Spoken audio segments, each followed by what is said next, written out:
Hello, everyone. Welcome to another episode of my series called My Story about My Life.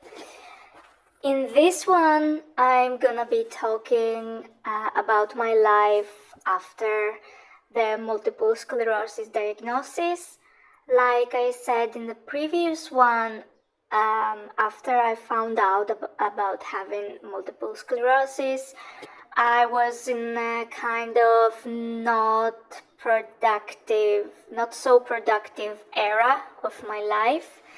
And for about 2 years, I was basically just existing, not doing anything really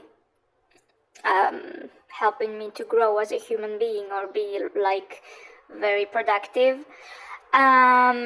Something I forgot to mention in the previous episode about the multiple sclerosis is that thankfully I did not have any permanent damage on my nerves, so I did not have any issues with movements, walking, and everything. That numbness that I had went away with the cortisone medication.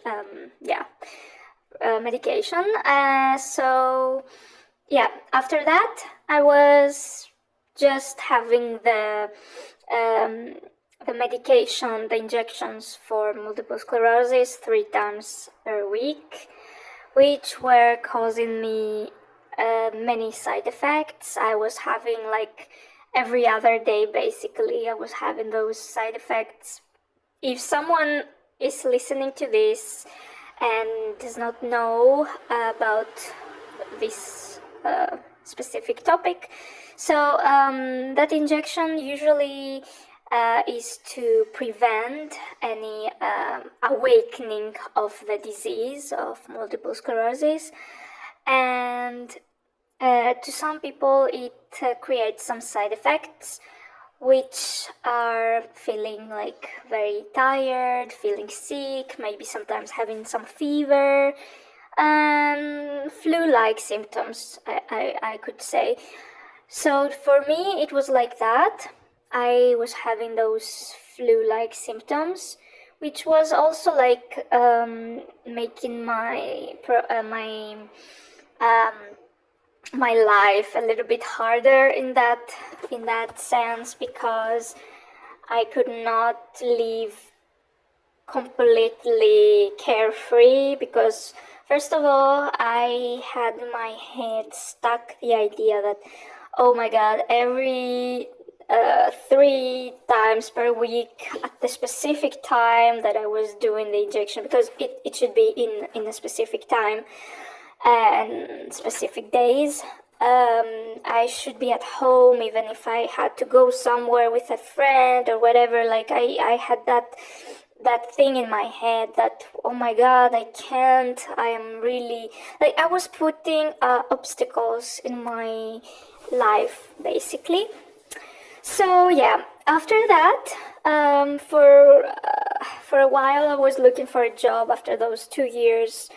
And so it happened that I started helping a family member with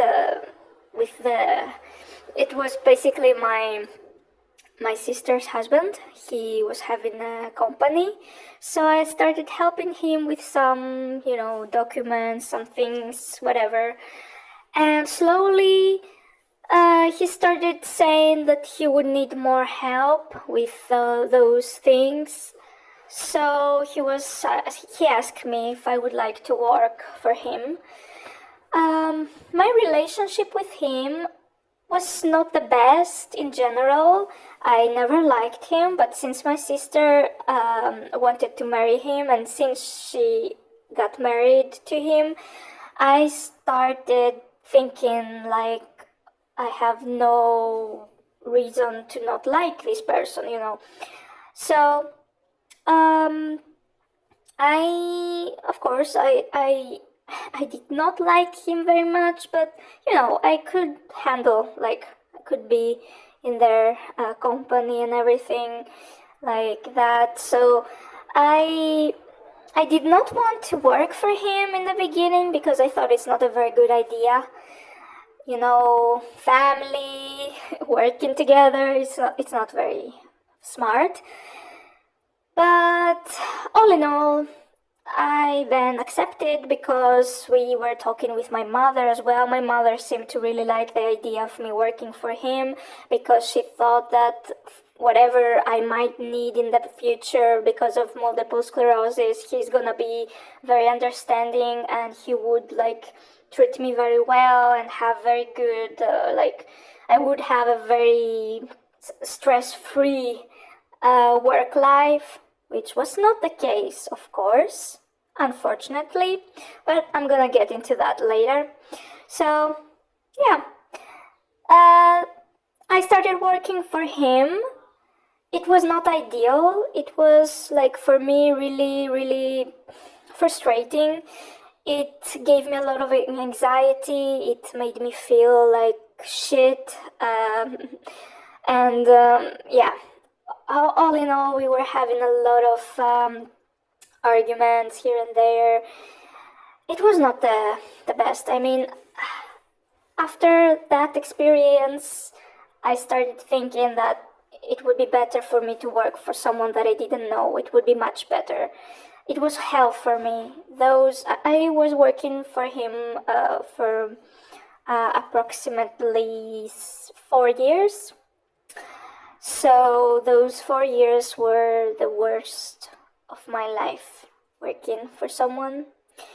I can get into some more details about that. For example, I had to be working a lot, many hours. My salary was really bad.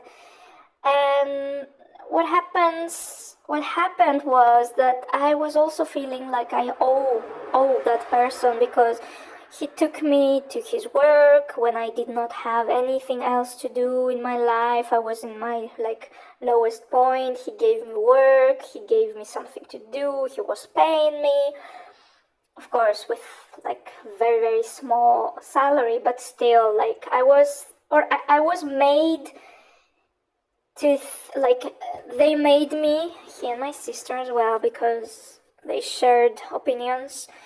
They made me feel like I owe them and like I could not do anything without them, and that they saved me in a sense, and I wouldn't find any other job, even though I was educated. I had my languages. I had a lot of knowledge, but they made me feel like I don't deserve nothing, I don't have any value, and I could not get a better job. So that's why I kept being there, staying there, even though I was crying every other day and I didn't want to be going to that work. But yeah. And also about the fact that my mother thought in the beginning that he would be very understanding of my multiple sclerosis and whatever could be going on with that in my life. It was the complete opposite. Whatever I was feeling, or if I wasn't feeling very well, or if I was having some side effects or whatever, he would always put me down and make it seem like it's not important. You know, of course, when it was going on, I wasn't aware, but now, because I'm also into therapy, and I'm gonna be talking about this more in next videos. So, yeah, now looking back to that period of my life, I can clearly see that that was an abuse, a mental abuse. And I'm gonna be talking about this more extensively in another video. But yeah, I'm gonna close this now because it became very long, this video. See you in the next one. Bye.